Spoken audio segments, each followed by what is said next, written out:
સુરતમાં ફરી સર્જાયું આગનું તાંડવ। સચિન જીઆઈડીસીમાં વેસ્ટ કચરાના જે ડિસ્ટ્રોય પ્લાન્ટમાં અગનજ્વાળાઓ ભભૂકી ઉઠી। રોડ નંબર 82 પર આવેલા પ્લાન્ટમાં આગ લાગી અને જોતજોતામાં ધુવાણો અને અગનગોળાઓ આકાશમાં પ્રસરવા લાગ્યા। ફાયર વિભાગ પોલીસના અધિકારીઓ ઘટના સ્થળે દોડી ગયા, પણ કારણ ન જાણી શકાયું કે આખરે આગ લાગી તો કેવી રીતે લાગી। ત્યારે અહીં સવાલ થાય કે સુરતમાં આવી ઘટનાઓનો સિલસિલો શા માટે થંભી રહ્યો નથી।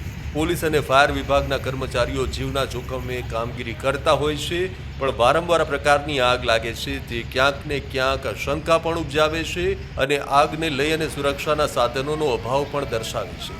ત્યારે આગના ચોક્કસ કારણોની તપાસ થાય તે જરૂરી છે અને દરેક જગ્યાએ યોગ્ય ફાયર સેફટી હોય તે હવે જરૂરી બની ગયું છે।